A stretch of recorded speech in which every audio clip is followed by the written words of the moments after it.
Wow, the kick chat is blowing up over there, Russ. You see that mess? What a bunch of mess of merry men and women over there. Welcome, everybody, to the Eden Army podcast. I'm your host tonight, Pete Robertucci. This is March 19th, Season 2, Episode 9 of the podcast. And we're coming to you live on YouTube, Facebook, X, and, of course, our favorite, kick.com. Guys, don't forget to like, share, and subscribe. Keep Russ off my back. Do all that. Share all the content you can. We appreciate that. And Dan was the last one since the last podcast. Dan McCarrick was a resubscriber. So thank you, Dan, for that. We appreciate that. Keeps the one light on that I have in here. Tonight, we're going to be talking about prepping and politics, both domestically and the politics on the world stage, of course, because that's what we do here on the podcast. So we're going to dive into what are we going to be talking about. First, we're going to be talking about the Trump administration had a high-profile resignation this week. But why did Joe Kent really resign from office? I'm going to tell you the real reason behind it. The House also passes an anti-fraud bill targeting illegal immigrants, immediate deportation. If you're an illegal immigrant, you're doing fraudulent stuff with national funds, right? Handouts. Dorothy Uckel begs people to come back to New York, but not all the people. Just a certain got to make a certain income to come back, right? On the world stage, Europeans initially reject Trump's request for them to secure the Straits of Hormuz. But why'd they change their mind? We'll talk about that in a little bit. Iran attacks oil and gas infrastructure, as well as launching cluster munitions against innocent civilians in Israel. But they're not terrorists, and they're only hitting military targets, right? So cluster munitions in a populated area, I'm sure that's a military target for them. Yeah, it is, because they're terrorists. But tonight, we've got a good friend on. I met him in the deep woods. It's going to sound, look, no homo, all right? But I met him in the deep woods of Virginia, where we spent a week or two together, cuddling up, hot and sweaty. But it's not what you think, right? We were learning how to do some very bad things to bad people. So Brian Loftus, owner-operator of Survival Gear BSO, is here to talk about his training course that he attended with another friend of ours, Mr. Joe Tedeye. Brian, welcome, sir, to the Eden Army podcast. Good to see you, friend. Hey, good to see you, Instructor P. And Russ, it's been a while. It has been. Oh, so it's good to have you here. The last couple of Mountain Readiness. I know we did miss you the last couple of Mountain Readiness, and hopefully you'll get back on that. That's a lot of work for you, man. You put out a lot of merch. I do. I put out a lot of stuff. I had somebody recently, great guy, Patrick, over with CanCon. Recoil, and I'm going to be doing CanCon this year, and he said, I got a 10 by 10 space for you. I'm like, brother, I need at least 3 of those. Yeah. I bring a lot of gear. Last year was a bit of a bust for me. Didn't do a whole lot last year. I will be at the Mountain Readiness May events. I will be there for Fallouts, and I will be at the Sovereign Health Summit and West out in Montana. Wow. Awesome. Yeah. So we're still on the fence. The Eden Army crew is still on the fence about the Montana thing. We're planning on it, but we're still kind of that's going to be a last minute decision. I haven't told T that yet, but I got to keep the wife happy for once. But look, Brian, the reason I have you on, we could talk about how we cuddled in the woods of Virginia all night long. But the reason I have you on is because it was tactical cuddling.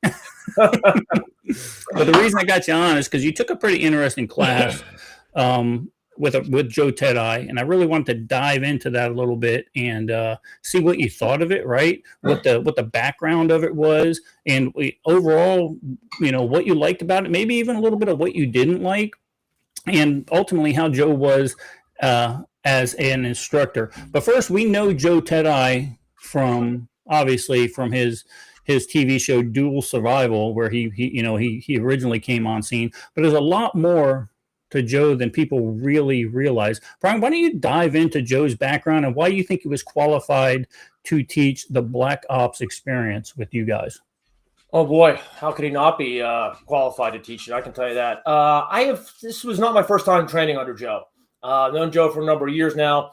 It's funny. I've always got some sort of survival TV show on while I'm working at my computer. I've got it on in the background. And a number of years ago, I had on Dual Survival. And of course, I'd known it, but it was always just kind of background noise for me. And they'll do the scenarios, and then they'll interview Joe, and I think it was Matt. He was on there. Matt Graham. He was on there with most of the time. I know he did a stint with Cody Lundeen, but this particular episode was he and Matt. So they would interview Matt one-on-one, and then they'd interview Joe directly. And I'm listening to it in the background, and I'm going, I'm a Pittsburgh guy, born and raised, and I'm like, am I hearing some Pittsburghese? And that guy's voice, we have a very unique accent here in Pittsburgh. If you've heard it, you'll never forget it. And I want to look it up, and sure enough, he born and raised like 20, 30 minutes from me, real close. And like a month later, he just happens to order some lockpicking and escape and evasion equipment from me. And I'm like, wow. So I saw his name pop up and his company, Spartan Americana. I'm like, oh, that's pretty cool. So I ended up calling him and saying, hey, we're from the same hometown. Obviously I know who you are. I've been watching you for a number of years. And then we started working together on a couple small projects, some kits that he's curated himself. And he had me go and source all the products for him once he dialed it down to what he wanted. And then I started training under Joe. So he has a very extensive background. Joe Tedai, I think, was I believe he was Marine Corps, and I believe he was Army. I know he was in for a little while, and then he got out, did some different things. I think he went into to be a stockbroker, and then, I want to say it was the 08, 09. Might have been even before that, where we really had a crash, and he went back in. And Joe really, really knows his stuff. So he was, listen, I could read a litany of stuff, under Joe's qualifications. It's insane what he has. I have a couple of things pulled up here, but his level of expertise, it's just off the hook. He is one of the few guys who got a direct instructor certification from David Scott Donlin himself. David Scott Donlin was the author of the one and only tactical man tracking operations. Tactical tracking operations for man tracking. And the guy has trained more than 30 countries. Everyone from their state police. He won't go below state police up to, SEAL teams, DevGru, Delta, things like that. So Joe is just qualified out the wazoo. And he spent, I think really the feather in his cap is he spent a good bit of his career in a unit called Ground Branch. Explain to everybody who doesn't know what Ground Branch is and why it's such a secretive organization. You're 100% correct there, Pete. It is a very secretive organization. And by the way, for all the listeners, I have run all these talking points by Joe.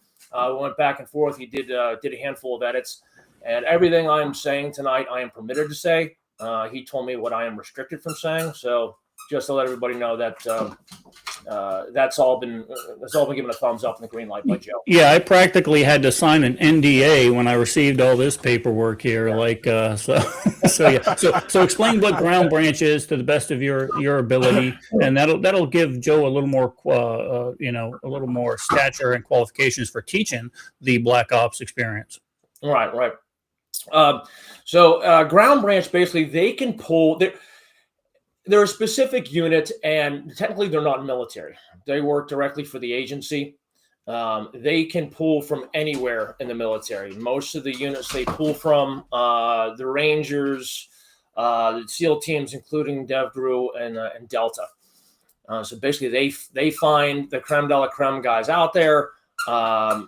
They want guys who have heart and soul. They want guys who are warriors, who are not just going through the motion. And specifically, they want guys who don't have to have a lot of oversight. You give these guys an objective, and they're going to go get it done. That's the type of people you're dealing with. And the selection process, I'm not permitted to say a whole lot about the selection process, but I do know that on the first day, you have to take a polygraph, and that knocks out 70% of the guys right there. Day one, 70% of them are gone. You are being watched. The OTC, their operator training course, is 6 months long. And all you do is travel all over the country. You fly all over the country, going to school after school after school. And then you're, like any other training, you're sent on specific missions. You got to get the job done. So basically what is Ground Branch is, a lot of the elite units, the tier 1 units, like DevGru, like Delta, those guys, anything that they do, it still has to be passed, congressionally. And that can take days, weeks, sometimes even longer. Ground Branch is hours.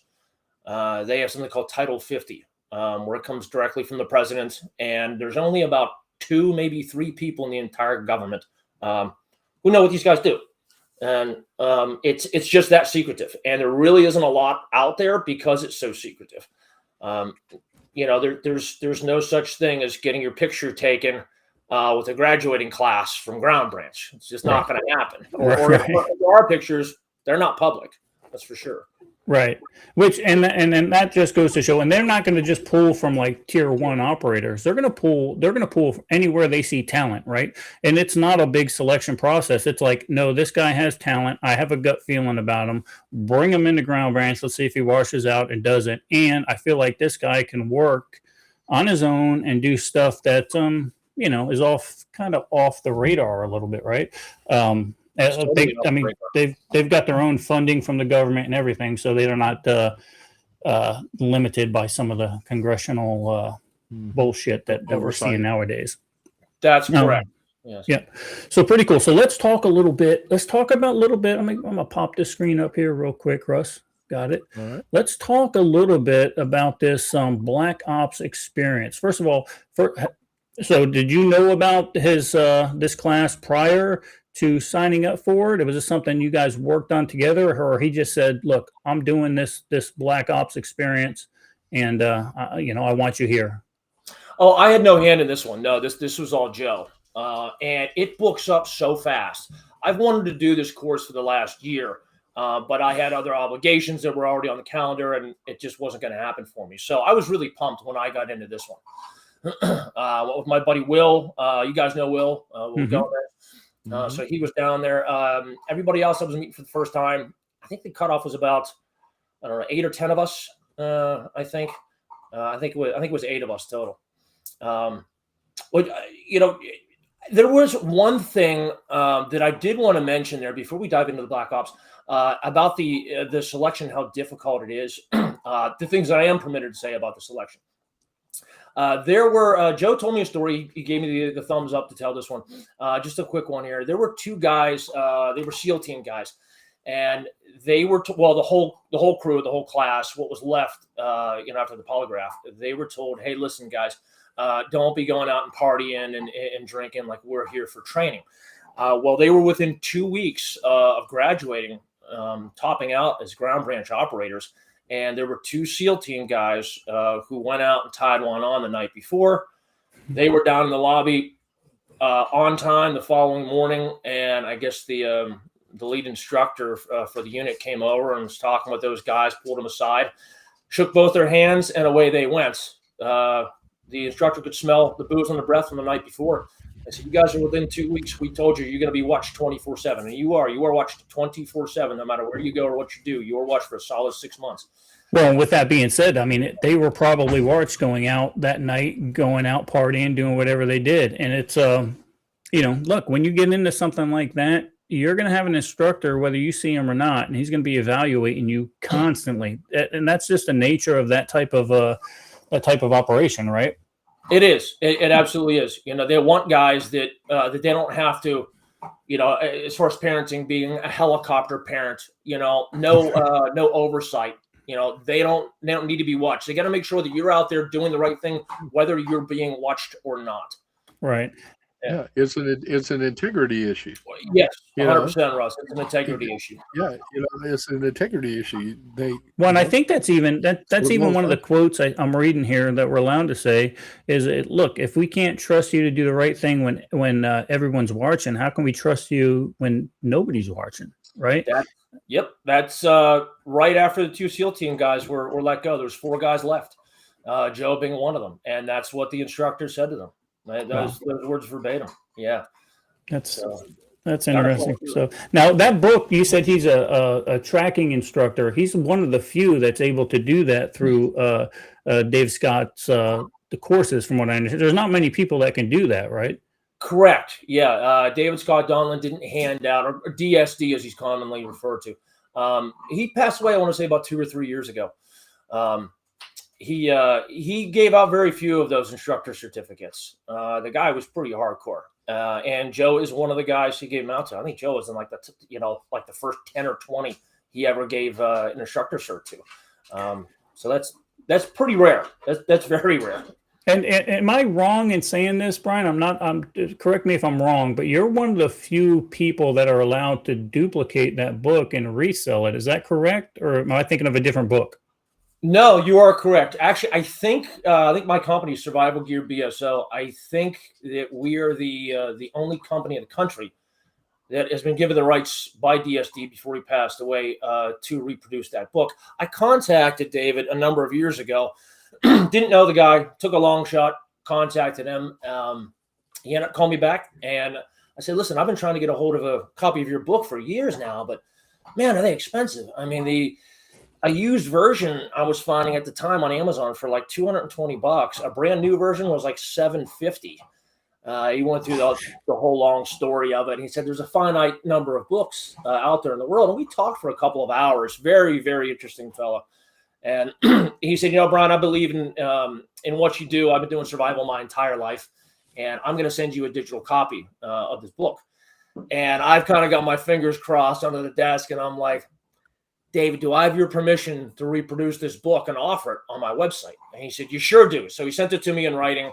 And every time I have a batch of them brought up, I need to, the companies that do it for me, they say, well, we have to see that directly from the author. So I believe I'm the only company out there, unless you already own the book and you're just reselling the book, but I'm the only company out there that has the rights to actually print and sell the book.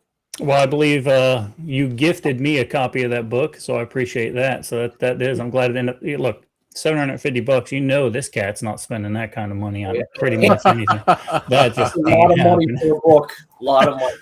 Russ, you want a book? I'll get you one, man. Guys, if you got any questions for Brian about the Black Ops experience, just hashtag BOE. How about that? And we'll get questions on that. But was Joe Joe was the lead instructor for this particular? First of all, let's talk about where the course was located and who your instructors were. You don't have to give out. I know Joe was one of the instructors, but if you had another instructor, you don't have to give out his name. Joe was obviously the lead instructor. He structured the entire class. It was really, really well structured. I will tell you that. So I trained with Joe in the past at a place called Camp Barnhart. It's around, I think, New London. I think it's called New London, North Carolina. Mm-hmm. So it's like this 1,200-acre massive Boy Scout camp. Some super wealthy guy donated all this property and this whole thing built. Great piece of property. They've got a climbing wall. They got swimming pools. It goes down to a lake. They've got tracks for this and shooting, archery, and the whole 9 yards. So I've trained up with Joe at Camp Barnhart before, and the class was there again. Held in a different classroom this time, which was actually much better. I prefer the classroom. Joe had meals there for us. Your price included the meals and included the training. There was gear. You get all kitted out for your running your mock missions, and then at the end when you actually have to run, it's a night op you're running. So he gets you all kitted up, and you do have the option of purchasing the kit afterwards. Cool. If you want. Yeah, the vests and this and that, and taco pouches and whatnot.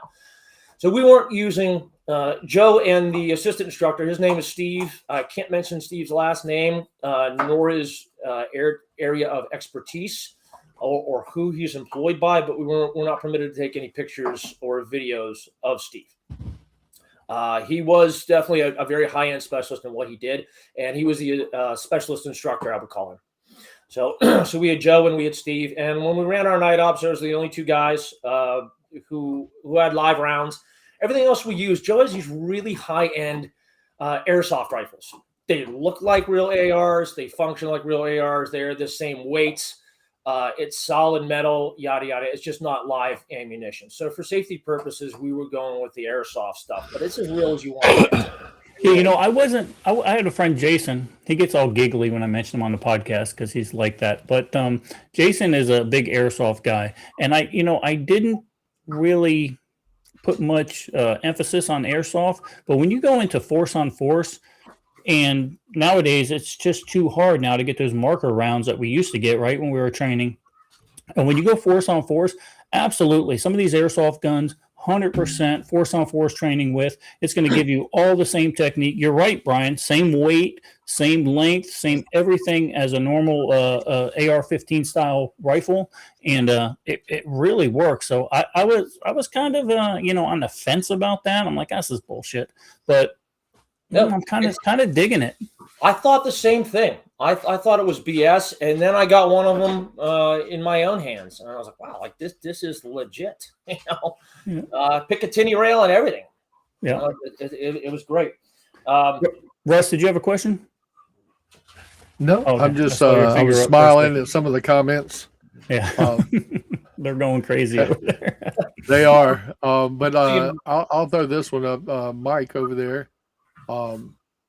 Was like, and this is something I didn't know. You can find an exact replica of your battle rifle and pistol in airsoft. Did not know that. You can, and I'm telling you, Russ, I just picked one up, exact same weight, everything. Of course, you're not going to get the same recoil, right? But it doesn't matter really when you're dealing with CQB kind of stuff and you're worried about footwork and thresholds and shit like that, right?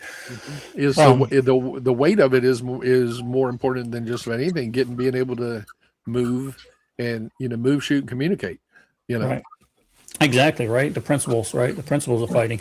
Tell us, so you get there, you get outside of New London, in Camp Barnes, whatever, and day one, what is the Black Ops experience? You're met there by Joe, I'm sure. Tell me what day one looks like. Yeah, met there by Joe. It's classroom time. He goes through a PowerPoint. It was very detailed, it was very to the point. Some of the guys, I do have to say this about the course, is it's not just for people who want the Black Ops experience, who intend to be tactical, who are looking for home defense. It's the mindset. Joe's training you in a mindset, not just tactics, but a mindset. And myself being a small business owner, and most of the guys there were small business owners. I think there was 2 guys there, it could have been 3, who were attorneys. One guy was a banker.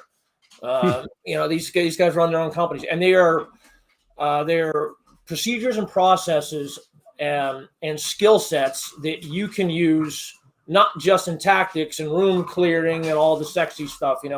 You can use that in your every day-to-day life, whether you own a business or you're a manager, or you're managing people, managing products, whatever it might be.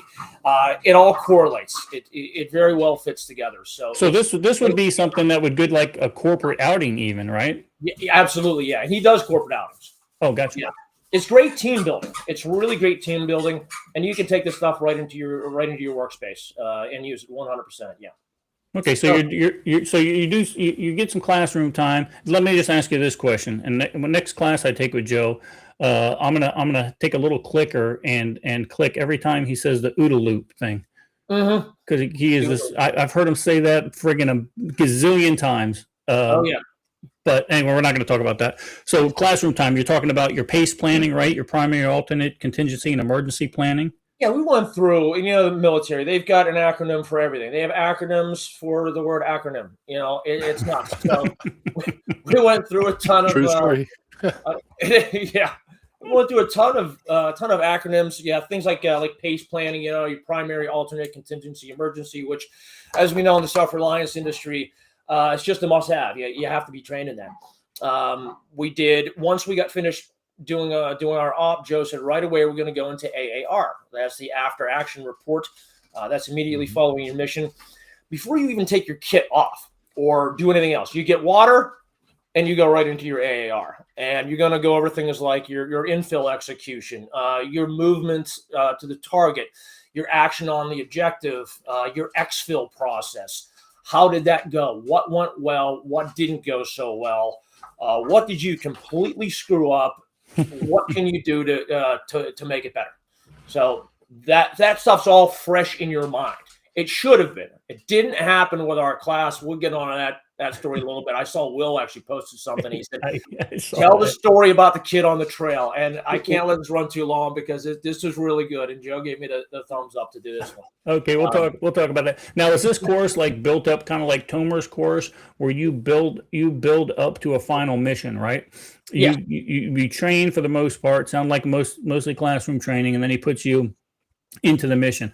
Now, without getting into too much specifics, would you say, and just a nod of the head or a simple yes or no, did he relay that this could have potentially been somewhat like a mission that the ground branch operators would have actually done?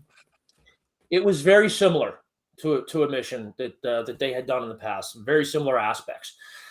So for all intents and purposes, it was a real world situation. Obviously we didn't have the clearance to hear what parts of it were true and what parts weren't, but he said, class, this is very, very closely related to an actual op that we did. So that was kind of cool to hear, and he went through this himself, so he knew how it was supposed to go. He was waiting for certain questions from all the guys in the course. If we missed a question, he's like, all right, what are some good questions to ask?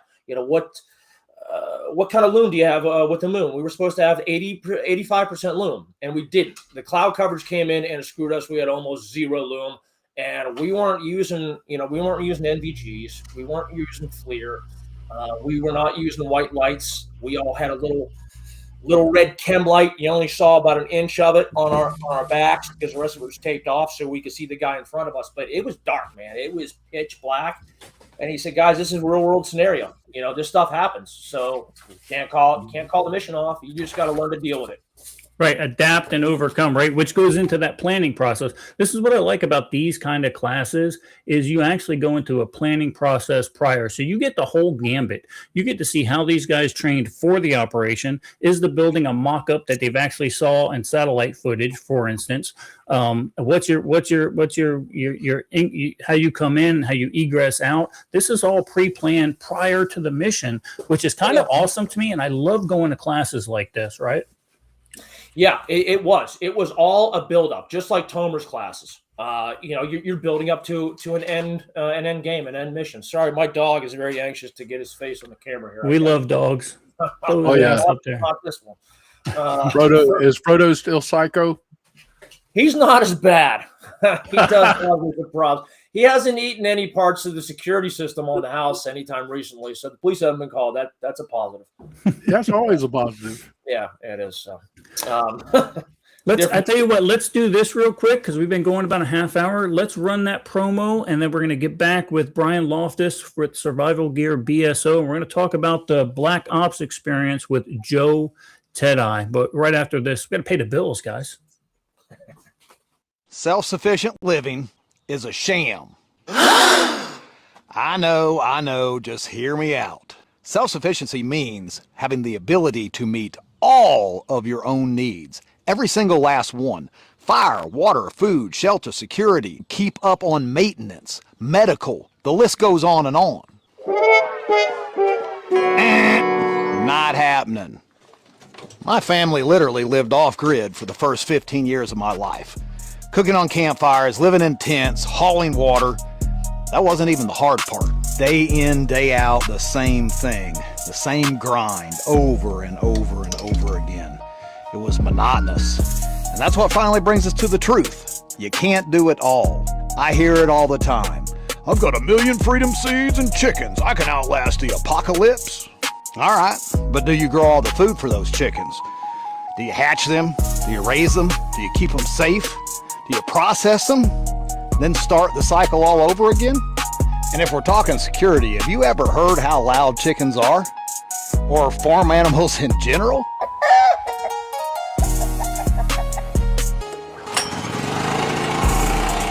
The harsh reality, most of us do not possess the skills or the grit it takes to live like that full time. Because when it's real, there's no easy button, no tapping out, no delivery trucks. You either handle it or it's game over. So what's the answer? Community. Our forefathers didn't build lone wolf homesteads. They built communities. People with skills brought together to share the workload. Farmers, blacksmiths, hunters, healers, This is how humans survive. And the lone wolf idea, it's Hollywood, folks. Makes for a great movie, horrible survival strategies. But here's the thing, y'all. The clock's ticking. Once the bubble pops, it's too late to start forming relationships. No one wants to be your friend when the world ends. So let's start now. Find your people, build your tribe, learn skills together so we can handle whatever this world throws our way. Y'all stay safe, stay ready.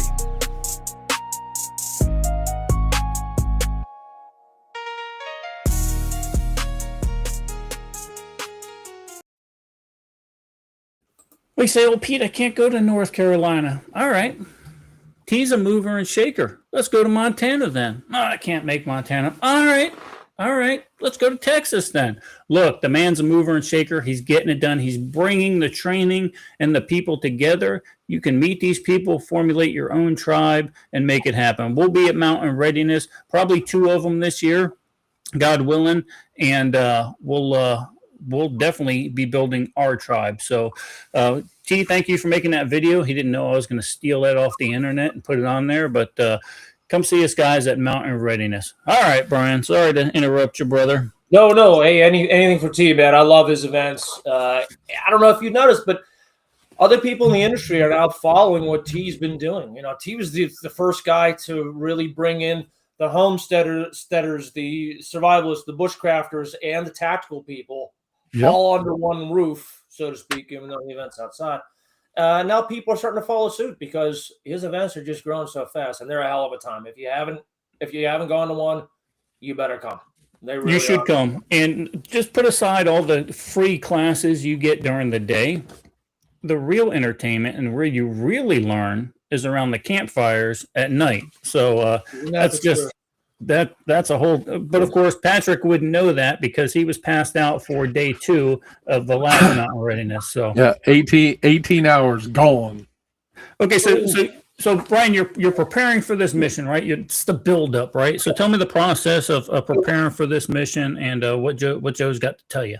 So we trained for 2 days, and again, this is a class. So we trained for 2 days. He said, guys, this is something that a real ground branch unit would probably train for 6 months for, or they would train for something similar, 5 days a week, 6-8 hours a day for 6 months. And I said, you guys just met one another. You're not a unit. You never worked together. He wasn't expecting miracles, but he expected you to try, and you better give it your all. Joe expects nothing less than your all. So yeah, we did some classroom time, and he would run over the mission with us, and we got a chance to review that 3, maybe 4 times. And then we went out and we did a mock-up of the facility that we were headed to. So we did a mock-up with just some basic, yellow caution tape and things like that. And we split up into 2 teams. I was on the red team, then there was the blue team. Love the guys on my team. Will was on my team. I know Will has had plenty of room clearing experience in his time in the service, clearing villages in Afghanistan, all sorts of stuff. And my team was pretty solid dudes, 4 of us. So I can't talk a whole lot about the mission. That we got to keep that one on the down low. But Joe did go through things, like I said, going back to the acronyms, LCC, your last covered and concealed position. It's like your rally point. Should things go to shit? Should the shit hit the fan? You got to go back to your LCC. The SSE at the end, that's called sensitive site exploitation. So think of the movie Zero Dark 30. The majority of that is all politics and red tape, and then towards the end is when it got sexy, and they were raiding, Bin Laden's place. And after they had neutralized Bin Laden, they said, "All right, we got to go for the files, the computers, the flash drives, the CDs, DVDs, whatever it might be." That's called the SSE. So that was kind of part of our project. So the class was, the first day was a lot of PowerPoint, and then we went into the mock-up, and we ran right into doing some flows. The teams were split up, and we were doing our 1-man, 2-man, 3-man, 4-man, who's covering the 6, who's going right, who's going left, how to be doing your basic room clearing without flagging one another and without leaving any areas unchecked. So we got to run some night stuff in a very, very dark building. So we got to go in there with some red lights, with some tack lights, things like that. And then we were outside, I would say the majority of the time, doing it on this mock-up. And now we had never seen, now again, this is a mock-up. We had no idea. We had some idea, consider it like a stick figure kind of idea of what was going on. Like a sandbox, right? We used to put together sandboxes in the back in the day, and okay, this is your target area. This is your obstacles. We kind of used to do that kind of thing, right? Yeah, exactly. So we were running that. We ran it over and over and over and over and over again. They, as they always say, experts, professionals, they don't train until they get it right. They train until they can't get it wrong. Right. And of course, it's only 2 days of training, so you can only do so much, especially with a crew that you just met. But our team, Red Team, was really great. So Joe went over the mission over and over again with us. Gave us plenty of time to eat. Cases and cases of water. You got to stay hydrated. It's North Carolina. You're doing a lot of physical activity, and this is not a super physical course. You don't need to be running Tough Mudders. You don't need to be in the gym every day of your life. It's not a super physical course. Be able to do a 1 or 2 mile hike through the woods, but you don't need to be scaling the walls, and you don't need to be doing 100 push-ups in a row. So don't think, oh, I don't know if physically I can do this. It's not going to be a problem. It's definitely not going to be a problem. Right. And he's definitely big on safety, like anything else. He's big on safety. So I got to get into this story because Will said, you got to tell the story about the guy on the trail. So on our way out for this mission, and we're going, again, we're supposed to have 85% loom. We had 0. We had nothing. So it was very dark. We're all dressed the same. We all have jeans on. We all have black fleece hoodies on. We're all kitted out. We've got our faces are covered. We've got these black masks with like a skull, looking face right here, and we've got eye protection on. Listen, you go into the woods at night, those branches, they come back, they'll take your eye out. So you got to protect the eyes. So we're going a good bit as trying to be, as quiet as we possibly can, go undetected when you can. And we all had comms in. We all had earpieces. It was only Joe and the specialist instructor, Steve. Joe was leading the team, and Steve was following up on the 6. Those were the guys who were communicating. So it wasn't too much chatter back and forth. So we're going up so far, and I don't know, I'm maybe in the middle somewhere out of a total of 10 or 12 guys. And we come to a stop, and we hear Joe whisper, "Hey guys, look on all sides of us. We are smack dab in the middle of a campground." Looking around, there's got to be about 10 hammocks. And there's a fire that's, the embers are burning out. And we can see a few cell phones, and some hooches. At nighttime, the people who hadn't quite fallen asleep yet. And he whispered, he said, "All right, just go. Nothing we can do about it. Just be as quiet as you can." So we were quiet. Nobody heard us. Single file line. And, we got to our objective. We completed the mission. We were carrying these, as I mentioned earlier, the SSE, the sensitive site exploitation. We had a few bags we were carrying. Stuff's heavy. It's heavy stuff. So just to explain to everybody, that's once you get into a site, you're going to take hard drives. You're going to take any notes you have. You're going to take any kind of computers, anything that might gain intelligence. Kind of like the Zero Dark 30 when they had to load all that stuff with that dead Muhammad guy, right? They have to do that. So you had what, 2 bags full? Yeah, we had 2 bags, and it's 2 kind of turned to 3. That gets messy, but yeah, basically 2 bags full. And we split up the bags, split up the weight.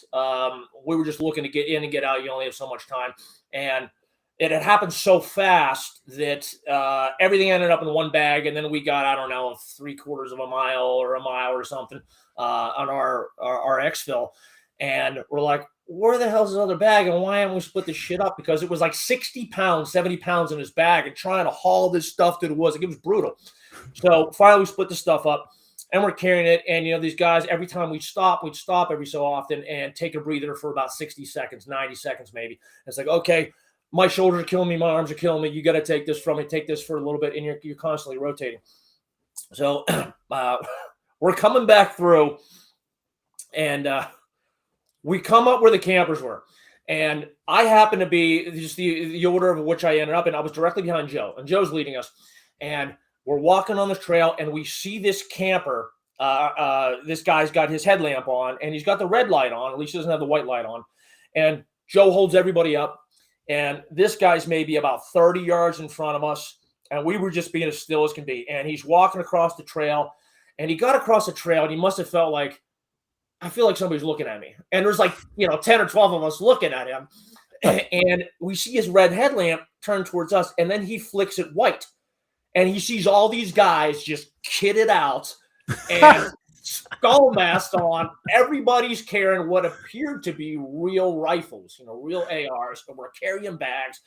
And he's going, "Who's there?" And Joe's just like, "Let's go." We started walking. And Joe, like I've known Joe for a number of years, and the operator came out in his voice. It really came out in his voice. And I've never heard him be so stern. And he said, "Go back to your camp." And we just kept walking, and everybody was quiet. And as we got closer, the kid said again, "Who's there?" and he's like, you can hear the kind of wobble in his voice. And Joe goes, "Go back to your camp." And the kid just froze. Could not move a muscle.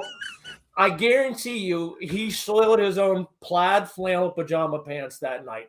I mean, this kid could not move a muscle, nothing. And we're all walking by him, and we're looking at him like this, with our eyes all bugged out. Everybody's got these skull masks on. I'm like, we're all going to be on the news tomorrow. That's awesome. They're calling the police, so we were kind of double timing to get out of there. And one thing that Joe wanted me to point out that I am permitted to talk about is complacency and what happens when you become complacent. And on the way back, in the end, what happened was we got back and we only had one of the SSE bags. And everyone was like, "Who's got the other one? Who's got the other one?" And nobody came up with the other one. And Joe was furious. He was absolutely furious because, again, he expects your best, and we failed to bring our best. I think my team, the red team, me and Will, the other guys, we were pretty solid. We were pretty locked down. We think the issue is with the other team. And somebody got tired, somebody got lazy, and they put down one of the SSE bags, and either they forgot to pick it up or they thought that somebody else was going to pick it up. And they left it in the woods. Well, it wasn't just that, but Joe's girlfriend, Carrie, her cell phone and her truck keys were in there. So now we can't do our AAR, the after action report, while it's still fresh in our minds. We've got to go back at 2 o'clock, 2:30 in the morning to try and find this bag that is somewhere out smack dab in the middle of the woods. Oh. And we got to sell. Fortunately, she had that Life 360 on there because she's got a teenage daughter. So we were able to track that Life 360. And Joe said, I wanted everybody to go out. I'm like, "All right, guys, we'll lift that as a team. We're going to go back as a team." And Joe said, no. He said, "Give me a couple of guys who are in decent shape and let's go." So it was Joe, the specialist instructor, Steve, myself, and one other guy. And we were basically just running through the woods. I mean, we did a 2.5 mile run through the woods, just dying. It was humid, not a whole lot of air movement. And Steve has got this the cell phone following the Life 360, and thank God that her phone was in there. Otherwise, I don't think we would have found the damn thing. Here it was smack dab on the middle of the trail. Now, we didn't take the trail back. We had to cut through the woods so we could get there faster. And so you're busting brush the entire time. And we found it, and, Joe was very upset. And then on our way back, I mean, we had maybe a half mile left to go, if that.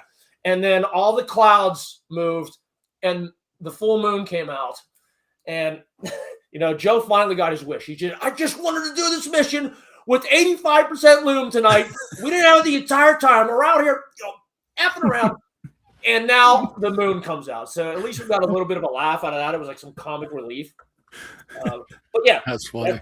You get tired, you get lazy, you become complacent, your mind starts wandering, and you screw something up. Well, we screwed it up really bad. Believe me when I tell you, we heard about it. Oh, we heard about it. Wow. We should have heard about it. We should have. So 2-day course or 3-day? It was 2-day course. 2-day course. And so a 2-day course with a Delta branch operator, price, speaking of the price point looked pretty cheap. I mean, for that type of experience, what does that course cost normally? That course is $1,250. And again, that covers your lodging, that covers your food, that covers your water, your kit. They lend it to you. If you want to buy it afterwards, it's a couple $100. It's up to you if you want to buy it or not.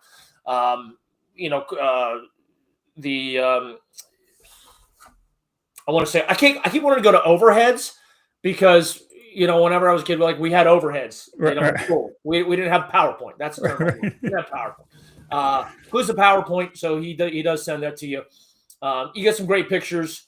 You really get to hear some great stories. But yeah, it covers a lot, and he could easily charge 2 to 3 times as much. Mm-hmm. Pete, you and I have been through some pretty extensive training. Under Tomer. Was a former IDF guy and Israeli Secret Service. Been to a bunch of his trainings. He even brought was Instructor I. He brought him in. He was an active SEAL. I brought in a guy from Mossad for one of the classes. You're paying to train with some of the best. And to be honest with you, Joe doesn't charge enough. He doesn't charge enough. I agree. I mean, let's look at it. So you could take a class like that to get a mid-range. Basically, for that price point, you could buy a mid-range AR rifle, right?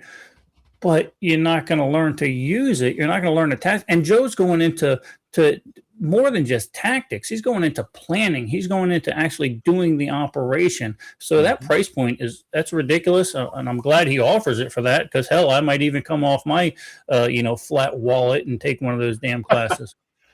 Yeah. So Brian, what was your biggest takeaway out of the class? My biggest takeaway, I think, was the complacency thing. You learn by the burn and learn at the end. Physical fitness, definitely one of them. Most of us were, we were in our 40s, 50s in the class. So it wasn't like one younger guy, he was 28. The importance of at least walking, learning to hike, staying somewhat physically fit. Like I said, it wasn't a ball busting course. But really the planning, crossing the T's, dotting the I's so that you don't screw up.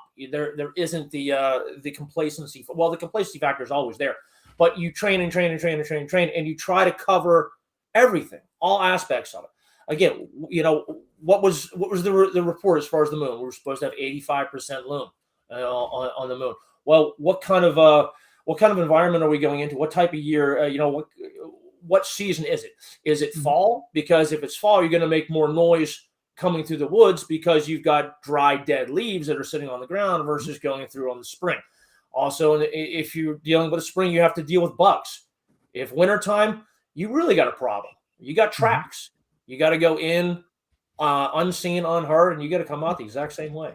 So a lot of questions, a whole lot of questions.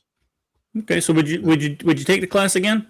Absolutely, I would. Yeah. I told Joe, I said, what's the next class? Like, what, I've trained under him before. I'm like, let's go something higher. Let's go, a level higher than this. And I don't know if he could do something higher than that, because then it gets all into classified stuff. Right. I mean, when you go to these classes, you're going to hear some stuff that, you shouldn't be, you really shouldn't be giving out. Like, I don't want to give it out here. Not that it's classified. He didn't let me in any classified information. That's for damn sure. But I don't want to give away the class because that stuff, is held close to the vest. But you get to hear some actual stories from a ground branch operator. You get to see the emotion that he had poured in. And I don't want to get into the one story, but man, he told us some stuff that was very, very close to his heart, very specific about what he does or anybody else would do their own like little thing before they go on a mission, some ceremonies, things like that, and what it meant to him in the end. And he got very emotional over it. And to see a guy who's retired and he's still that emotional over something like that. I mean, the guy's a true patriot and he's a true warrior. I can tell you that right now. Yeah, it's very cool. I like him. Was he wearing his trademark tank top at any time during this class? Only for the night out. Only for the night out. Because we're all wearing long sleeves, and it's like, you kind of. We had these fleece long sleeve, hoodies. So you're hot. You're definitely hot. And I'm thinking, man, I don't even know if I'm going to wear a shirt under this thing because I'll sweat myself right through the damn thing. So yeah, I think he wore a tank top. The trademark tank top that night. Him, he's always got a skull cap on. Right. Yeah. Well, the question I have is, did you wear your bedazzled jeans out there? let's be honest. That is a question from Paul Christopher. That's not coming from you, but I like where you go. Hey, I love Paul. Paul's not on the line on with us tonight, but I had to steal it from him. I'll admit I stole it from him. Had to ask. Well, I was wearing jeans. I don't know if they were he calls them my fancy jeans, but I did tell him, which obviously I missed. I missed last year mountain readiness, but and I was too backed up. I couldn't get it done anyhow. But I wanted to go out and get a pair of jeans and buy like a whole shit ton of rhinestones and just like glue them on, just for Paul, and just be walking around the event with those on. You should have did the mission like that. That would have Joe's head would have exploded. That skull cap would have blew off the top of his head. Absolutely. He would have lost his mind. Oh yeah. Brian, I'm glad that Joe's doing a class like that. I look forward to taking it. As soon as he publishes when the next dates are, please get a hold of me, and that way we can promote it a little more. You got time to stick around for the news, Brian? Absolutely. Yeah, let's do it, man. All right, let's dive into it. Just because we're running late, guys. We're going to be late tonight. I hope you don't mind. Just stick with us because we're going to do the prep of the week here in a little bit. You're not going to want to miss that, I'm sure. And you guys are already blowing up chat with your preps of the week, so I'm going to give you props for staying on top of shit, right? But we gotta talk about the news, right? The news is pertinent to the prepping lifestyle. Like it or not, you have to talk about it. So the TDSers are really jumping on the fact that this guy Joe Kent resigns, and Joe Kent was a DHS counterterrorism director, and he resigned. This is what he says. He stated that he couldn't support the war in Iran under good conscience. Now, could you imagine, guys? Your job is counterterrorism. So now you have the chance to take out the biggest terrorist organization, arguably, in the world. And you're saying, I'll pass on this one. So why did he really resign? I'll tell you guys why he really resigned. First of all, he said that Iran didn't pose an imminent threat. We went over that last week, that they certainly did pose an imminent threat. Israel was going to attack, probably based on the intelligence we gave them through nuclear bombs, right? Without a doubt, I guarantee the Trump administration told Israel that, and they said, we can't wait, we have to attack. But why is that an imminent threat for us? Because what do you think Iran's going to do? They are going to attack our interests over there and potentially in the homeland. So we had to get a piece of that pie, right? We had to get in front of it. But why do I feel he really resigned? Well, because he was reportedly under investigation for leaking classified information. And this was happening prior to the Iranian war. Let's run this clip. The director of National Counterterrorism Center, Joe Kent, has resigned over the U.S.'s war with Iran. In his resignation letter to President Trump, Kent wrote, quote, "I cannot in good conscience support the ongoing war with Iran. Iran posed no imminent threat to our nation, and it is clear that we started this war due to pressure from Israel and its powerful American lobby." That in Kent's words. Kent's position is a top 5 intelligence community post in any administration. His wife Shannon killed in action in the 2019 bombing in Syria. Here is how the president responded to this resignation from the White House today. Safe, and I always thought he was a nice guy, but I always thought he was weak on security, very weak on security. I didn't know him well, but I thought he seemed like a pretty nice guy. But when I read his statement, I realized that it's a good thing that he's out, because he said that Iran was not a threat. Iran was a threat. Every country realized what a threat Iran was. The question is whether or not they wanted to do something about it. And many people, many of the greatest military scholars are saying for years that presidents should have taken out Iran because they wanted a nuclear weapon.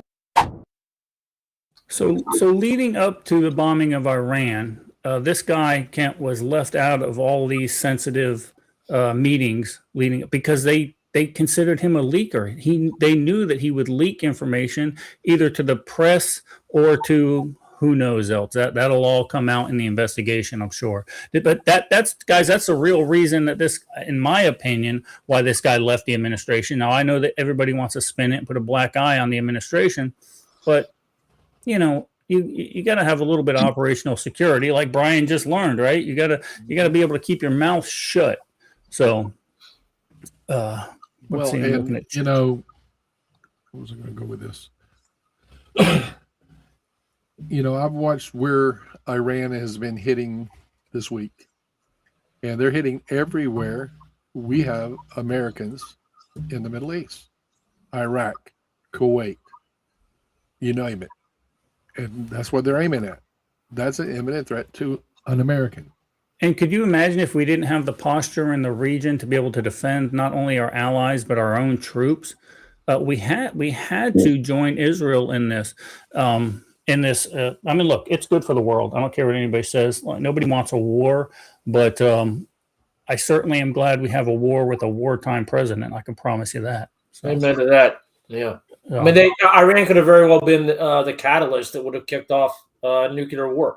And once that starts, it's all over. Not just for the country, too, for everybody. And let's just say they weren't able to make a nuclear bomb. Okay, they had the material for it, but what they were trying to do, and Marco Rubio said it best, they were trying to shield themselves with so many ballistic missiles, so many offensive weapons that they could sit there and develop a nuclear bomb, and everybody around them was afraid to do anything because they knew they had the offensive weapons to give them grief. And we can see what they're capable of. They're bombing their own friends. They're bombing Muslim countries, right?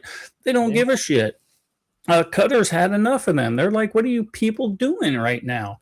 Mm-hmm. But so that's, Russ, remind me also the read of the week. I want to put a read of the week out there. I want to tell people to look over something. It pertains to this war with Iran and Israel. Whenever. Someone will remind me anyway. Patrick will sooner or later. So anyway, that's why I feel Joe Kent, the counterterrorism director, decided. It just blows my mind. This is your Super Bowl. If you're a counterterrorism guy, this is your Super Bowl. This is what you lace up for. And he's like, nah, I'm out. Yeah, you pussy. Well, you can't say that on TikTok. Sorry. Too late. All right, some more domestic news. Looks like the House passed a bill to deport non-citizens who commit fraud. Non-citizens who commit, it seems like a no-brainer, right? Oh, you're not a citizen. You commit fraud against the federal government, whether it be with entitlements or anything else, like the Leering Center, and you get the chance. You're out of here, right? Sorry, you're back to Somalia. I don't know what to tell you. So the House of Representatives passed the bill, Deporting Fraudsters Act, they call it, aimed at strengthening consequences for non-citizens who defraud the government. It applies to fraud involving Social Security, welfare programs. So if you're collecting welfare as an illegal immigrant, that's committing fraud. You're out of here. It's very simple. Identity fraud, conspiracy to defraud the government. It would make offenders both deportable and inadmissible ever back into the country. Seems pretty cut and dry. It passed with all Republican support, with nearly 200 Democrats opposing the vote. 200 Democrats opposed it. Supporters argue the bill is about protecting taxpayers, while critics argue it goes too far and it's too broad in the definition of frauding the government. I don't know. I don't know that it seems so broad, right? You steal money from the government as an illegal alien, you're gone. They're not even saying we're going to put you in jail. We're just going to say you're out of here. So the bill now moves to Senate, which we know what's going to happen in Senate. Let's get rid of the filibuster, boys. We got time. Here's the clip. Good morning. Thank you to my colleagues and to everyone here.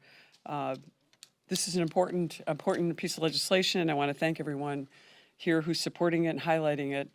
The Deporting Fraudsters Act addresses a serious problem. Individuals who come to our country and steal from American taxpayers should not be allowed to remain in our country. This legislation ensures that illegal aliens who defraud the United States government or unlawfully receive taxpayer-funded benefits are inadmissible and deportable under federal law. Current immigration law leaves gaps that allow bad actors to exploit public programs without facing appropriate consequences. This bill closes those gaps and ensures individuals who steal benefits intended for needy American citizens face removal. We have already seen why action is needed Independent journalist Nick Shirley helped expose a massive fraud scheme showing how organized and widespread these scams can become even when oversight fails. Fraud targeting programs like Social Security, SNAP, and Medicare does not affect just a government budget. It harms seniors who spend their lives paying into these programs, working families trying to get ahead, and vulnerable Americans who rely on these resources. This is not an isolated problem. Last fall, I blew the whistle on Centers for Medicare and Medicaid, exposing how one physician in his 80s billed Medicare over $600 million over the course of the Biden administration, basically from 21 through 2024, with 95% of billings concentrated in the Los Angeles County area. That level of abuse is unacceptable and underscores how vulnerable these programs are without strong accountability. Entering this country illegally is already a crime. Turning programs meant to help our truly needy citizens into vehicles for large-scale fraud is even worse. I don't know. Seems pretty cut and dry to me, Russ. What do you think? I mean, it does. I mean, if you're frauding the government and they have the evidence, have a nice day. Don't let the door hit you in the ass on the way out. Exactly. If you're an American citizen doing it, okay, get ready. I hope you look good in orange. You know. Have you seen Nick Shirley's recent videos in LA? I did. This guy's uncovering so much fraud right now in California. It's gonna Minnesota's gonna pale in comparison to what's going on in California right now. This kid's got a target on his back. Hopefully, he's got good security.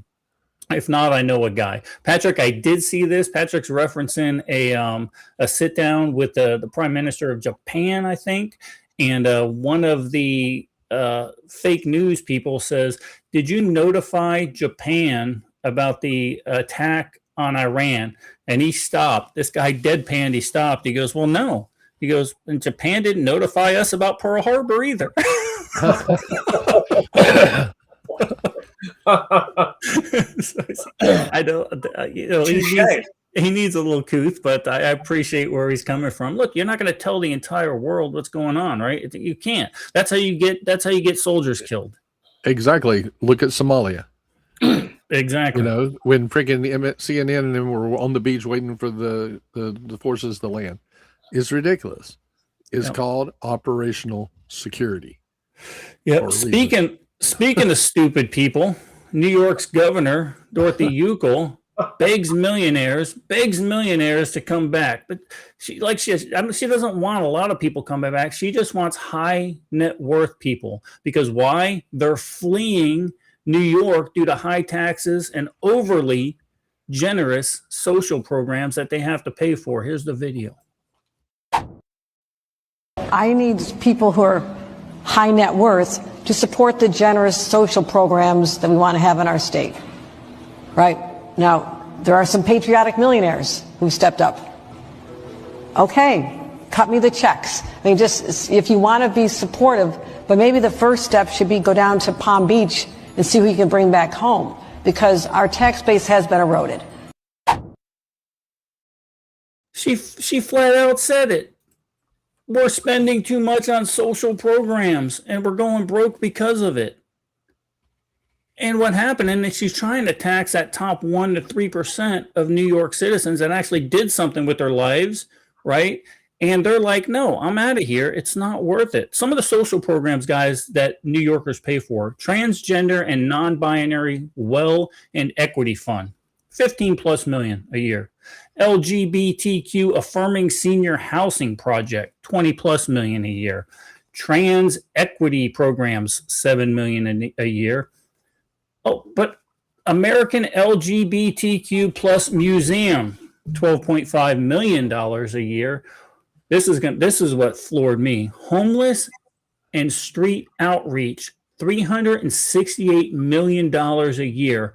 That is $81,000 to $97,000 per homeless person in New York. Wouldn't be homeless. It pays to be homeless. Wouldn't be homeless. Yeah, sign me up. Just cut me a check for $81,000. I'll sleep in a tent. The old lady won't be yelling at me. It sounds like a win-win. I don't know. And this This doesn't even account for some of the initiatives that socialists in New York City want to impose, and how much is that going to cost the state? It's no wonder that the rich people are fleeing that socialist state for states like Texas and Florida. And rich people, you rich people out there that are doing that are leaving California and New York, come to Florida. Just don't bring your shitty politics with you. There are some people, some long time people from Tennessee. A guy actually stopped by here, a customer stopped by here about 3 weeks ago, and he had left Nashville, and he said, I had to get out of there. And I said, let me guess. You get all the people coming from California in there, and they're voting the way that they did in California, and they're screwing up. And he looked at me and he just nodded. He said, that's exactly right. That's why I left.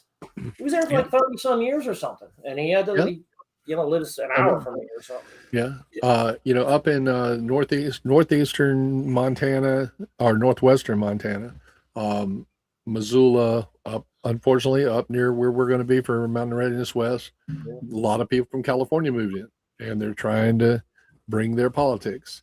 They don't want to stay there because of the cost of living and everything and all the stupidity, but they want to bring the politics. So they're just trying. It's ridiculous. Like, how do you think you got in that position? Exactly. And California is taxing people when they leave. Yeah, the Democrats. They're mentally ill. I don't understand. It's like that's the very definition of being crazy. When you ask the same question over and over again, expect a different answer, right? Yeah.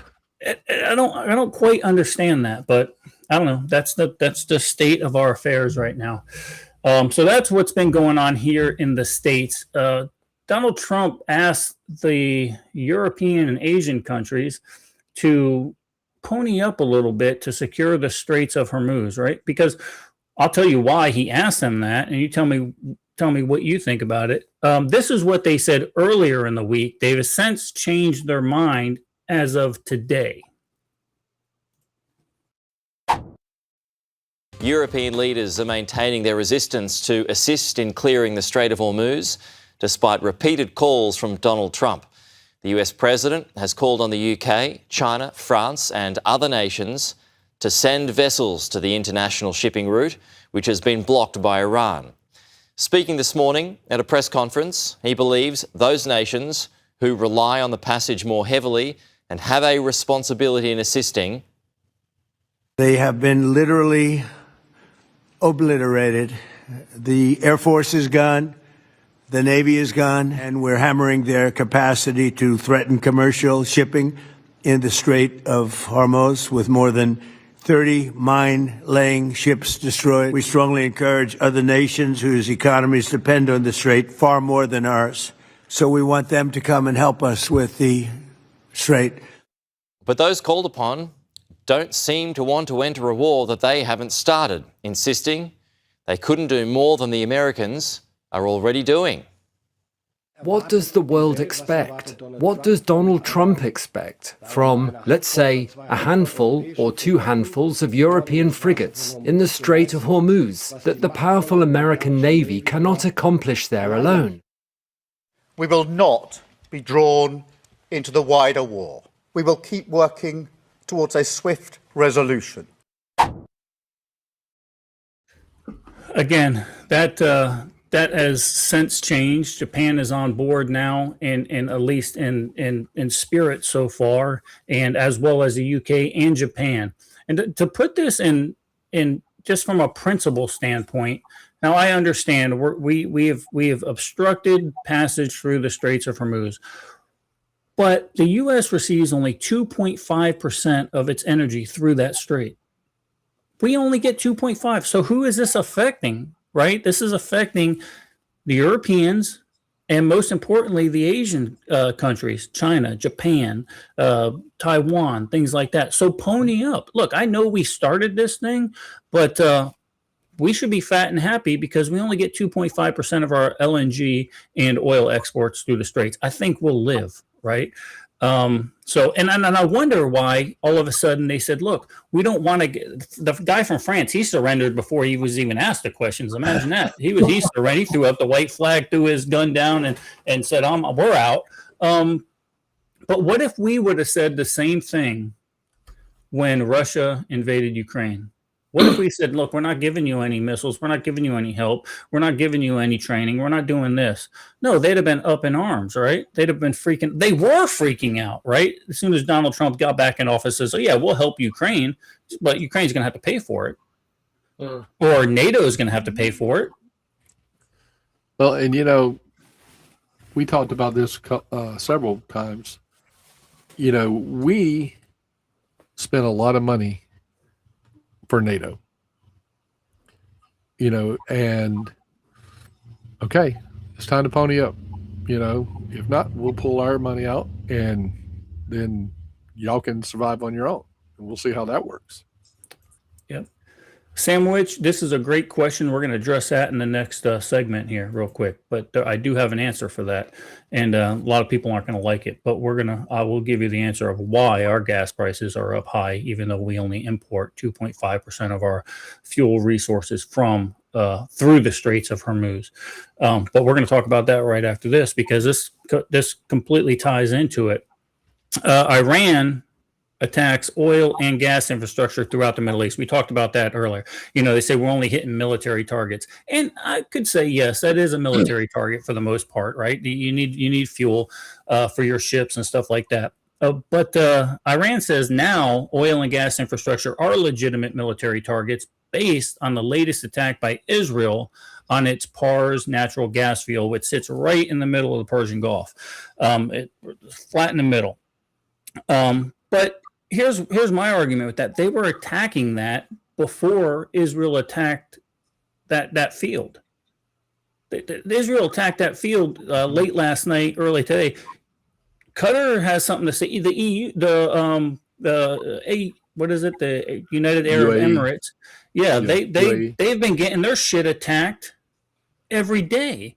In truth, Iran's not only hitting that infrastructure, they're also hitting civilian targets with cluster bombs, guys. I don't know. If you don't think Iran's a terrorist organization and the world should be done with them, I don't know what to tell you guys, but here's a video on it.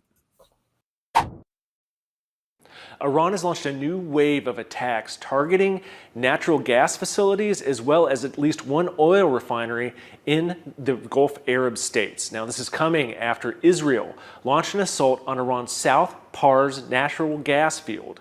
Now, this field is offshore in the Persian Gulf, and Iran shares it with Qatar. But it's incredibly important for the Islamic Republic because 80% of all electricity generated by Iran relies on natural gas. Meanwhile, Iranians use it for heating their homes and cooking food. This is crucial for Iran, particularly as its theocracy is pushed ever closer to the edge by a series of Israeli and American airstrikes that have decimated its military, as well as seen top leaders in the country killed.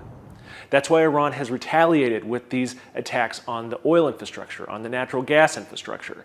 And while the Strait of Hormuz is sort of closed right now because of these Iranian attacks, anything that does this much damage to oil and natural gas fields will mean that after this war is over, whenever that is, it'll take even longer for those supplies to enter the global market, meaning energy prices could remain elevated for some time.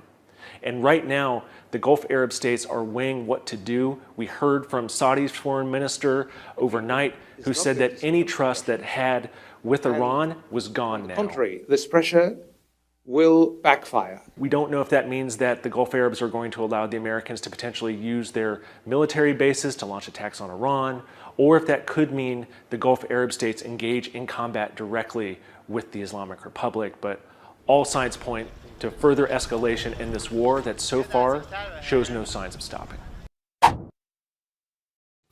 See, I hate the AP because Iran retaliates after this attack on Pars, South Pars. No, they're not. They're not retaliating because they were hitting that infrastructure before, you pack of retards. I hate those people. So, needless to say, I'm sorry, Brian. I'm sorry. I get a little fired up. Apologize to me. No, you're too long, brother. So, needless to say, this has a ripple effect on the oil and gas prices throughout the world. And to answer your question, Sandwich, is because why is our gas prices going up? Because that's because of oil companies and speculators. So speculators work on fear, right? They're looking at futures. So they're not worried about what the gas costs in the tanks right now. It's what they can buy it for in the future. So, in my opinion, this is a money grab by oil companies here in the United States working on the world market, right? As well as speculators fearing that this could get worse. So that's why our prices are going up. Why? Because only 2.5% comes out of the Strait. Why are the prices going up? I'm going to tell you why it's going up. Greed. It's going up, and I'm a business guy, right? I think capitalism and it's all for it. But what you're seeing right now in the United States is greed by these oil companies, hands down. Period. End. Don't care what anybody says. That's what it's all about. So the national average for a gallon of gas here in the United States is $3.88. But if you want to live in the communist state of California with all their social programs and increased taxes, more greed, just this time from the city or from the states, right? You're going to pay nearly $6 a gallon. And looking at the ripple effect here in the market, that looked almost flat. And a lot of that, the reason it went down yesterday and today is because the Feds refused to lower interest rates again, worried about the war in Iran.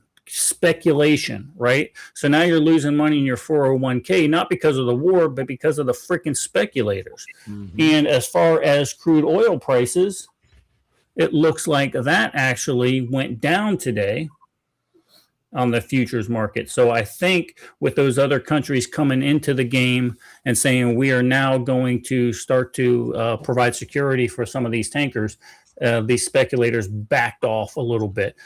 Just for reference, guys, I think $100 a barrel is the magic number. I think under no way, shape, or form, Trump told these executives, you do not go over $100 a barrel. Because if you look at the European markets on crude futures, which I don't have up now, it's already at 105 per barrel. So I think he had to sit down with these execs and said, let's not get crazy. You guys can make some money, but let's not get crazy. Meanwhile, we freaking suffer here. So with that being said, gold and silver are both down also quite substantially. So that's where I'm at on it. So hopefully, Sandwich, that answered your question. I know it's probably not what people wanted to hear, but yeah, I think it's a little bit of greed. Let's see what chat has to say about that. Yeah, they Diana says her friend's paying $7, and then we're not talking about even diesel here, guys. Diesel's even more than that. Mm-hmm. What else we got? Rev says he's driving a Tesla. Yeah. Ours is right at about 4 also, Patrick. It's $3.95 last I looked. Go ahead, Russ. Yeah. I'm sorry. Yeah, diesel's running about anywhere from 5. I saw it today. I'm up here near Gainesville, up above Gainesville, and driving from Umatilla today. I saw it everything from 525 to 549 for diesel today. Yep. To answer your thing here, Patrick, the USS Tripoli is en route. They are 2 days out from the Persian Gulf, and that's holding a contingent of 5,000 U.S. Marines, as well as support aircraft, and I'm sure they're not coming alone also. So what you're going to see here, in my opinion, is you're going to see special operations keyed up with these guys, and these are going to be their quick reaction force to get those spec ops out should they run into a problem. What are they going to run into a problem? They're going to go after that uranium, as well as hitting other targets, and to see what's going on there. That's just speculation. I don't have any inside information about any of that. I'm way out of that loop nowadays. But once the USS Tripoli gets on station, look, Iranians, your asshole better be fuckered up. Them boys are coming to play. They ain't playing fuck. Yeah, Rev. And we talked about that, and I can actually probably almost pull that up right now. Crude oil prices back 5 years ago was at, let me pop that real quick, Russ. Yep. Was up in this range here, 107, 115. This was 5 years ago. Nobody was freaking out, right? We were all complaining, but and here's the other thing. I want to get this out right now. I am not for a ground war on this fight with Iran. If the Europeans want to get involved because they're getting the oil supply disrupted, more importantly, the people in the Middle East should be getting involved, right? Because this is the people that have been getting their asses bombed by the terrorists forever and ever. If they want to get involved, I am all for it. I am not for U.S. troops setting foot, a big contingent of U.S. troops setting foot on Iranian soil. With that being said, if that does happen, I'm not going to complain about it because our troops are in harm's way. So I'm not going to be that guy that, wishes bad on our troops or wishes failure on our troops. I'm going to stand behind our troops regardless of what war they're fighting and whatever moral compass they're fighting it for. It's just not going to happen. But I am opposed to it. Let that go out on the record. Yeah. Well, and Patrick just posted, nobody was freaking out when Biden had gas prices this high without us being in a war like this. Yeah, good point. It's the hypocrisy of people in our nation. Some people in our nation just blows my mind. Do you agree, Brian? What do you think? Oh, it absolutely. And it's when you're talking about the hypocrisy, you can't talk about the hypocrisy without talking about the far lefts or the libs. I mean, they call themselves, the party of tolerance, but they're anything but. When their president, when their quarterback's in the game, hey, everything's fine. If the game is played the exact same way, everything's fine. But if somebody else's quarterback's in the game, well, it's the quarterback. It's the quarterback's fault. Let's blame the quarterback. Play the exact same game, but it's the quarterback's fault. Yeah, exactly. And they're the first ones. They're the first ones. Hey, don't Monday morning quarterback them. Trust the process. All right, libtards, trust the process. I get it. You don't like the orange man. He gets under my skin sometimes too. But I'm trusting the process. And yeah, I know there are a lot of small business owners suffering right now because they gotta put gas in their tractor and stuff like that. I would tell you, we've been at war for 47 years, guys. I said it last week, and now we finally got a president that says, "Okay, yeah, we are at war with these people. Let's go ahead and get this done." He's got a couple years to do it, and we'll see what happens. Getting back to that bombing of the Pars, South Pars natural gas refineries and stuff like that out in the Persian Gulf. There's been some kind of little quirk here. The United States says, Donald Trump says, look, you guys, Israel, don't do that. Don't do that. And then Netanyahu got on and says, what are you talking about? We told you. And then the administration again says, no, we didn't know anything about it. So I'm not quite sure about all that. I don't think Israel's going to make a hit without telling the United States. There's a lot of aircraft flying around in that region. I don't quite think that they're gonna not tell the United States that they're making that hit. So get their act together. And the other thing I would like to see Trump stop doing is stop saying things like we've obliterated them. There's nothing left. There's still missiles coming. Yeah. There's still missiles coming. So no, there is something left. Acknowledge there's something left. Come up with a plan to get rid of it. Maybe this will get some of those left wingers off of your ass saying we got no plan because you're saying there's nothing left and we're still bombing them. Come on, guys. Use your brains over there in Washington. Stop. I don't know what you cross that fucking state line. You cross that border right there into Virginia through all, and you seem to become retarded again. I don't know. Yeah, of course. All of them wanted to. All of them acknowledged that Iran was a terrorist organization. All of them said they'll never get a nuclear bomb. But then they come to negotiations, Melissa, and they say we've got enough 90% or 60% enriched uranium to make 11 bombs. And then what are you supposed to say? They said it to the wrong person. All right, don't say it to the orange man because he's gonna take you for your word. But more importantly, he told the Jews. And they were going to act. So, yeah, you're right, Rev. Sometimes he's got a forked tongue. You know what? He's not the Messiah, right? I don't put all my faith in him. So you got to take everything with a grain of salt and kind of weed through the veil there, if you would. You like that little biblical reference, don't you, Rev? Mm-hmm. Yeah, there was an F-35 that got nicked, had to make an emergency landing, Patrick. Has that come out to say that was from enemy fire? I think it probably has. But remember, there was an I don't remember what the aircraft was, in Bosnia. That was a lucky shot, and we lost a plane there. So I don't think they've got anything sophisticated. I think they got a lucky shot to hit an F-35, probably with some anti-aircraft scatter. Yeah. Well, and we lost a KC-135 and 4 members of the crew. And that was a mid-air collision that caused it. Correct. With another KC-135. Yeah, we have lost a couple of Pete, you need to come. I do want to come to this. Operation Nazi Turtle Removal is still in full effect, guys. So this is something I'm fighting against with the county. It looks like it's on a downhill slope.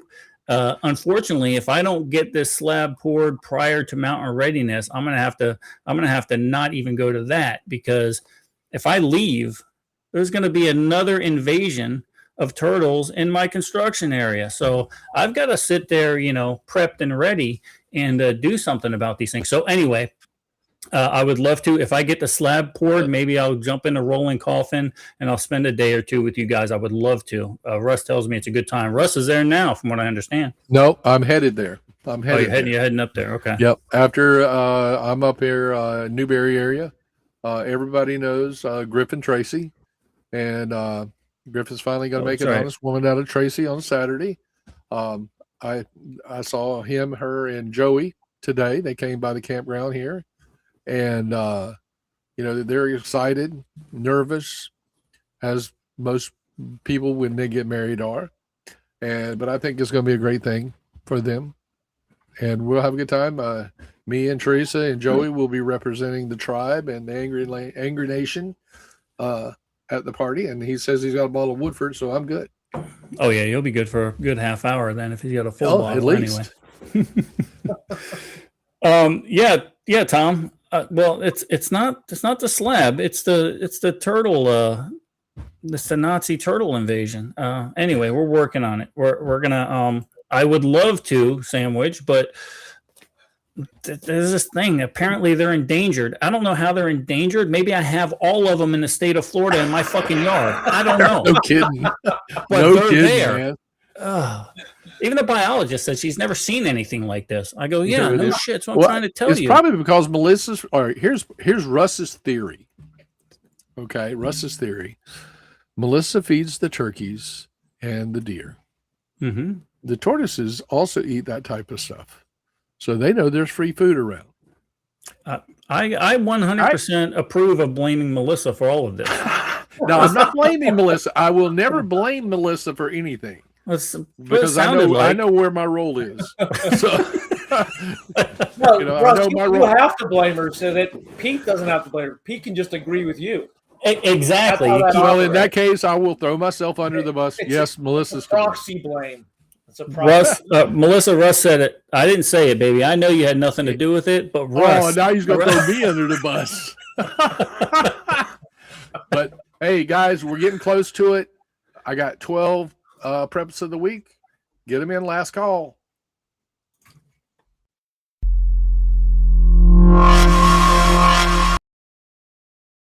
Brian, we do this little thing every week just to keep everybody on task, right? We try to keep our preparedness virtue, up to date. So every week on the podcast, we ask everybody, even our guests, what they did this week for their prep or preparedness. Could be anything. You just got done with an FT or a training thing with Joe Tedai, so that would certainly account for a preparedness thing. Did you do anything else, Brian? Did you have anything else for your preparedness to solidify your preparedness virtue? I tell you what, yeah, I've actually gotten some different style backpacks in, and I'm starting to switch out some of my go bags. I have about 6 different kinds. I'm switching some of them out for better bags, and I'm getting some better medical equipment in there. So if I can stress anything to people, it is quality medical equipment. NAR, North American Rescue. It's good enough for the U.S. military. It's good enough for the rest of us. I love it. Russ, what about you, brother? Well, we finally were able to Jenga everything out of the old camper into the new camper. And we made our first road trip on it today. So it seems pretty road worthy. But other than that, I didn't have a whole lot of preps this week, but due to us getting ready to move out. Did help Angry American with some logistics support this week for his stuff he's got going on. So made a couple road trips, made some phone calls, stuff like that. Other than that, not too much this week. Perfect. Looks like Kelly and Man Crush Monday did a little crash dummy training. I didn't know you were injured. Sorry. Rub some dirt on it. Get back in the game, brother. And actually, I think that was Meta. Oh, okay. Yeah. Well, she's tougher than Kelly, so I'm sure. She's just going to handle it and be done with it. Let's see what Diana says here. She countertop water filtration system and 4 water cubes. Oh, the big cubes. Gotcha. Perfect. That's a good prep. I like it. Very good. And she got her son on board now too. Ah, that's a win. Patrick Sevens always down, sat down with a new small mutual assistance groups, been figuring out everything from comms, scenario plans, and covering a wide range of things. Go step by step, go basics, fundamentals first, Patrick. Don't overwhelm them right off the bat. That would be my opinion for that. Let's see. Rev's been hitting it hard. He's got a Freedom Seed dispenser out there, a 1022, great gun. Got it dialed in, and he hasn't shot that for 6 or 7 years, and he did not have to adjust it. Good for you, Rev. Rev's on it here lately. He has been. See, Samowich. Package frozen, 10 pounds of ground chuck and 20 pounds of chuck roast. Perfect. Are you bringing that up to the camp out? No, I'll definitely come then. Yeah.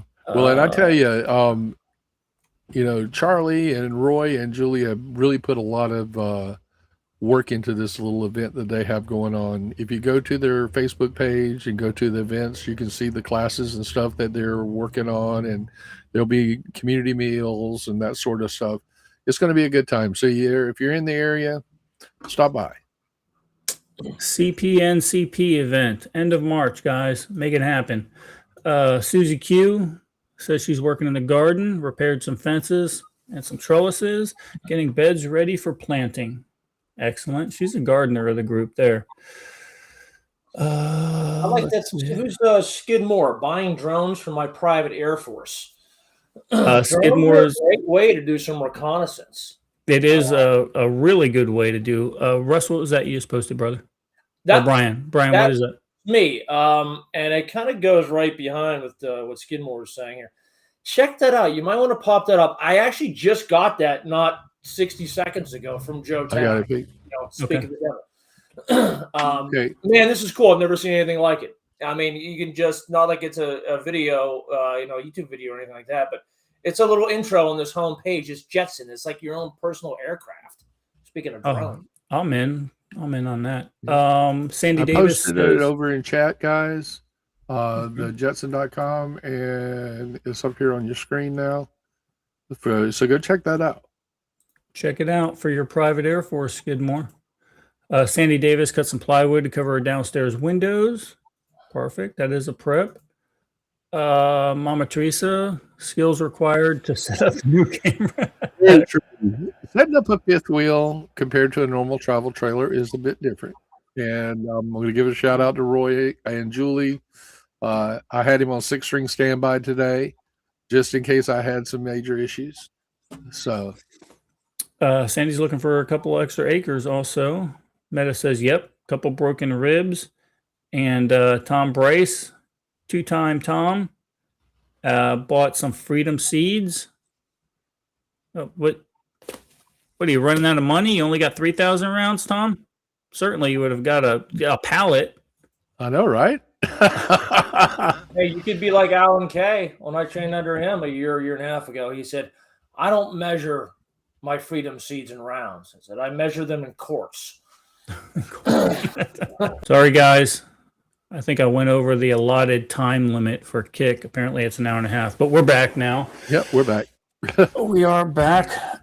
So let's wait for chat to catch up and see.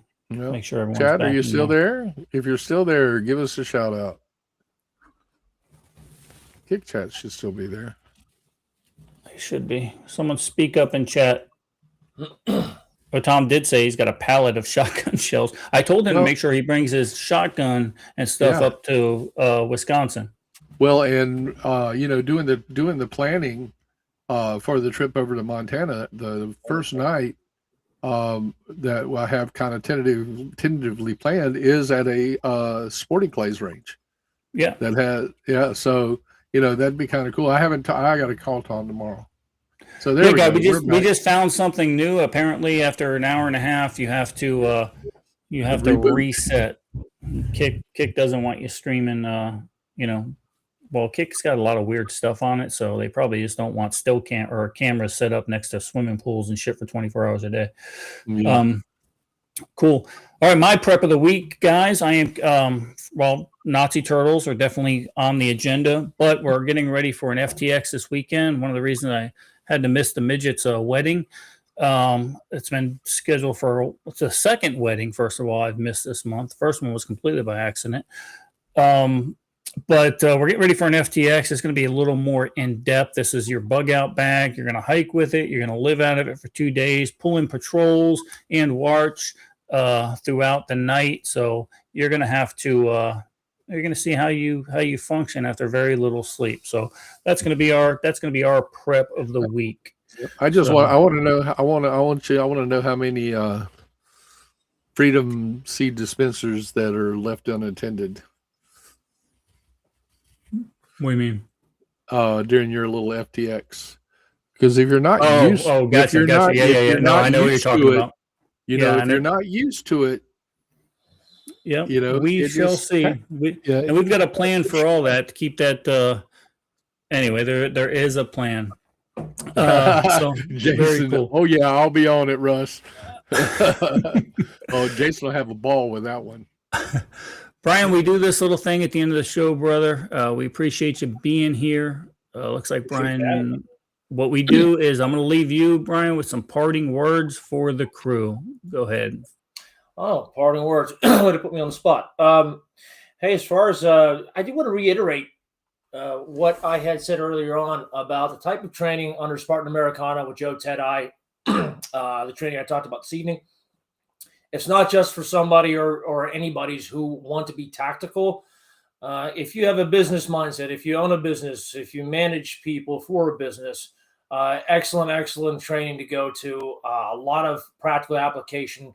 You can carry that into your own personal life, your professional life. And I love also the fact that you guys do the prep of the week. I've been prepping for more than 15 years now. I think that's how I ended up starting a survival gear store at Survival Gear BSO. I just obtained so much of this stuff. I'm like, I might as well sell it all because I think I own it all at this point. I love the preps of the week. I love being part of these mags, these mutual assistance groups, all the chats, all the stuff about the politics, how it applies to us in our everyday lives. Pete, you do a great job. Russ, you're right there with them. I mean, everything you're involved with, all the podcasts. You are, what does T call you? The man behind the curtain, the Russ of Oz. You definitely are. So thanks for having me, guys. I absolutely love being on. Looking forward to coming back. If I got some more training I get under my belt here, I will make sure I let you know, Pete. Love to come back on if you want to have me. Sounds good, Brian. We appreciate you. Russ got all kinds of stuff here. We appreciate you. Thanks for coming on, Russ. I'm going to come to you and give us your parting words, sir. Well, listening to Brian talk about this, the class, and you notice that he continuously harped on planning. Piss poor planning or prior proper planning prevents piss poor performance. Tough for an old redneck like me to say. You have to practice. You have to practice your preps. Practice. Shut your house off for 3 days and live without power. You have to practice these things. I am looking forward to going up to see Roy and Charlie and his folks up there at the end of the month. Be a good time. Other than that, Pete, that's all I got. Y'all have fun. All right, guys, thanks for being on. Look, it's I forgot the read of the week, right? And the read of the week, guys, for any of you guys that are on the fence about why do we support Israel? Why do we support, whether it be for a non-biblical sense, right, or a national security sense, I would, for those of you that are religious and are on kind of the fence about why we support the Jewish people and Israel in general, I ask you to please read Romans 11:25, 28, 30. And I think you'll get a better sense biblically of why we support the nation of Israel and the people, most importantly, the people of Israel, right? But guys, you know the drill. Be safe. If you can't be safe, well, be dangerous. Thanks for watching the Eden Army podcast. Don't forget to hit that like and subscribe button. And remember, be safe. If you can't be safe, be dangerous.